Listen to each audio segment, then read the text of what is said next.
Anna moved into Maplewood Heights, she thought it was just another quiet neighborhood, a place to start fresh. She'd always been ambitious, the kind of woman who wanted more out of life. Strong, confident, and independent. But she also had one flaw: she loved too easily and too deeply. The house was perfect. Old, but charming.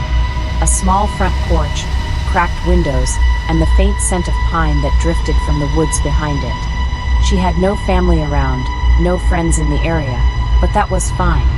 Anna had always preferred solitude. At least, until the eyes came. Every time she stepped out to throw away the trash, to check her mail, or just to sit outside, she felt them. From behind curtains, from shadowed porches, from parked cars with tinted glass. The neighbors would stare. They never waved, never smiled, just watched. At first, she brushed it off. Maybe they were just curious about the new girl in town. Maybe this neighborhood had its quirks. But as days passed, she noticed something strange. No children, no laughter, no sound of television from nearby houses.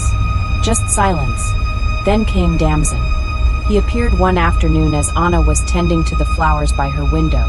A man in his mid-30s, dark eyes, quiet smile. His presence carried something heavy, like the air around him bent differently. He spoke softly. "You're new here," he said. "I figured I should welcome you. People around here, they take time to warm up to strangers." Anna smiled politely. "That's fine. I like keeping to myself anyway." He tilted his head slightly, still smiling. "Oh, I'm sure they'll get used to you. Everyone does, eventually." She didn't like the way he said that. After that day, she noticed more strange things. Her front door creaked open at night even though she always locked it.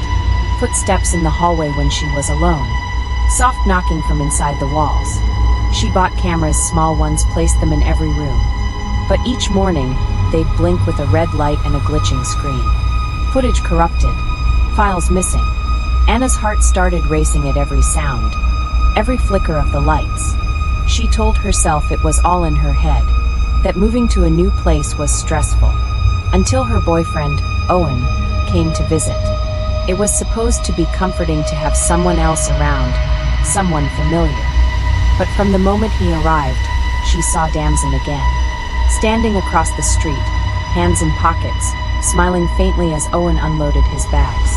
That night, Anna had a dream. She was running through the neighborhood, chased by her neighbors. Their faces were pale, stretched, and expressionless. Their eyes were hollow, reflecting no light. They carried knives, long, rusted ones, and whispered her name. "Anna! Anna! Anna!"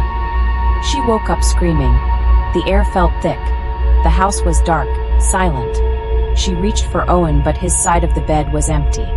Her chest tightened. She called his name. No answer. When she opened the front door, her heart dropped.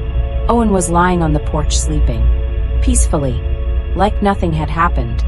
When she shook him awake, he looked confused. "You were dreaming," he said. "Go back to sleep." Days passed. The dreams grew worse. Sometimes, she'd wake up to find furniture moved. Once, the kitchen knife drawer was open, every blade lined up neatly on the table. She confided in Owen, trembling. "Something's wrong here," she whispered. "They're watching me. I know they are." He smiled, calm and gentle. "It's all in your head, Anna. You're tired. You're just adjusting." But one evening, she noticed something else. Owen and Damson talking, laughing together by the fence. She froze, watching from the window. Owen had never met him before. And yet, they spoke like old friends. When she asked Owen about it later, he brushed it off. "He's just being friendly. You should try it sometime." That night, Anna couldn't sleep. She checked the camera feeds. Surprisingly, they were working again. But what she saw made her blood run cold. At 2:47 a.m., the front door opened on its own. Owen walked out, eyes blank, and stood by the porch for several minutes. Then, Damson stepped out from the shadows. He placed a hand on Owen's shoulder. Owen didn't flinch, didn't move. Then the camera glitched. The footage resumed at 3:02 a.m. Owen back in bed beside her. Anna's hands trembled as she replayed the video, over and over. She couldn't tell what she was seeing, couldn't make sense of it. The next morning, she confronted him. "What were you doing outside last night?" "What are you talking about?" he said, smiling. "I was asleep the whole time." But his smile didn't reach his eyes. It was different. His eyes were dull, empty, and for the first time, Anna noticed he didn't blink as often. His movements were off, too smooth. The fear settled deep in her bones. She locked herself in her room that night. Through the window, she saw Damson standing across the street again, still watching. And then, as if on cue, Owen appeared beside him, standing perfectly still. They both looked up at her window, smiling. Her breath caught. Her hands shook as she pulled the curtains shut. And that's when she heard a whisper behind her. "You finally see it now, don't you?" She turned. No one there. Only the faint sound of footsteps walking away. The next morning, the cameras were gone. The memory card, missing. Owen, gone too. His phone, wallet, everything left behind. Anna went to the police, trembling as she explained what happened.